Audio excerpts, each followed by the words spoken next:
Tingin ko comment to doon sa mabagal na internet kagaya ng PLDT specifically na makukulit maningil pero yung service is grabing palpak. Sabi niya, na-pull out na din yung modem. Sabi pa nung nag-pull out, okay lang daw di nabayaran. Pero ba't ganon? Grabe tawag at email nila.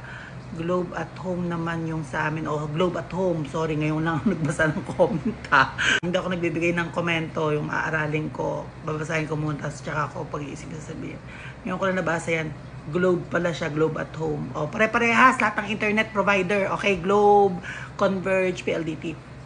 Once na hindi na tayo nakapagbayad sa kanila, pumupunta yan sa mga collection agency nila. Yun ang mga nangungulit sa atin, tumatawag pa ulit-ulit, ganyan-ganyan. Kasi hindi nila alam ang eksena na kung bakit na-stop. Kala nila siguro na-stop lang. Totoo lang naman, hindi mo natin i-stop yan kung maganda yung serbisyo, di ba?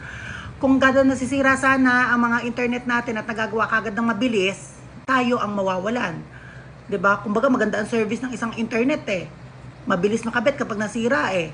Tapos papaputol mo or hindi mo na lang babayaran. Hindi mo tatapusin yung kontrata. Hindi ba parang tayo ang mawawalan yan ng isang magandang service? Kaso nga hindi ganun na nangyayari.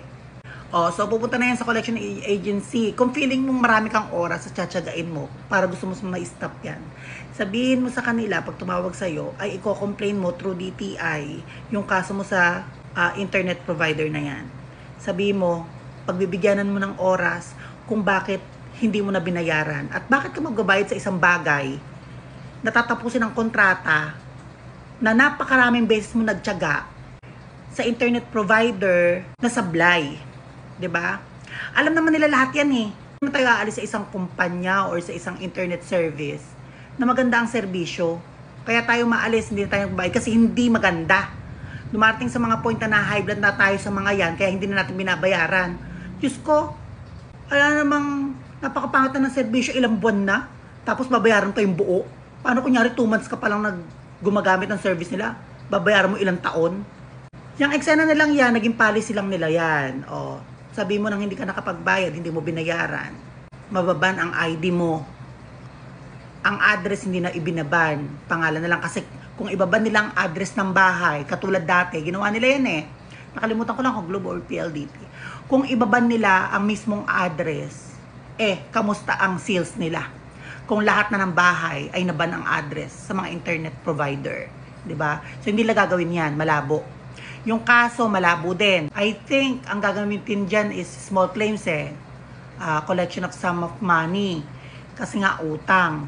Kung merong power itong mga ito dahil sa kabulukan ng mga serbisyo, depende sa area by area kasi ang internet At meron talaga silang power para mag-complain, meron naman talaga, pero hindi nila gagawin 'yan. Bakit? Unang-una, wala tayong nabalitaan ni isang tao na punuwersang magbayad ng isang internet provider dahil kasiraan nila yan. Kapag maraming tao nalaman, ay si pinasok yung bahay, napakapangit naman ng internet nun. Araw-araw nagko-complain sa Globe or sa PLDT. Walang ginagawa yung company. Pinasara niya, ayun, siningil. Pinuntahan ng sheriff, kinolekta lahat ng gamit. Kasiraan nila yan. Wala nang magpapakabit sa kanila kapag may isang successful na kinumplain sila at nakolekta nila yung pagkakautang dahil sa sinasabing punyetang kontratang yan. 'Di ba? At sa kontratang yan tayo ang lugi. 'Di ba? Kayo mga Globe, Converge, PLDT, ayusin niyo yung service niyo. Pag maayos ang service niyo, hindi niyo kailangan ng kontrata. Kami mismo ang kakapit sa inyo. Bakit kami umaalis sa inyo? Kasi bulok ang sistema nyo. Masisira ang internet? Understood na nasisira yan. Hindi naman lahat perfect Pero yung gagawin nyo ng ilang linggo, oh my God. Tapos after ng mga ilang araw, sira ulit. Ayusin nyo yung internet nyo, yung service ninyo. Para kami sa inyo, kapit na kapit, no? Hindi yung kinukulong nyo kami sa salitang kontrata na kami ang lugi. Tapos yung mga kolektor nyo, yung pinagpasahan nyo ng utang, kala mo, guilty kami na hindi kami nagbayad. Bakit ba hindi kami nagbayad? Kayo mga kolektor kayo, bakit hindi kami nagsibayad sa mga kumpanyang pinagtatrabahuhan ninyo or naka-join kayo? Kasi bulok yung sistema ng internet provider na sinasabi nyo may pagkakautang kami dahil hindi namin tinapos ang kontrata. Pare-parehas kayong may sabit. Tapos ibang mga tao takot. Kasi nga magkakautang sila, mabablacklist sila. Kaya binabayaran, sino kumita? Kayo.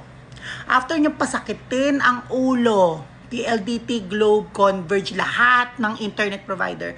After nyo pasakitin ang ulo ng isang tao, nabwisit na sa inyo, kaka-follow up sa inyo, dahil nga bolok ang service nyo, depende sa area ha.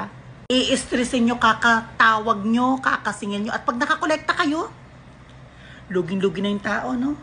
Nakolektahan nyo pa. Kayong panalo. Galing nyo. Dapat tanggalin na yung mga kontratang yan eh. Matinding scam.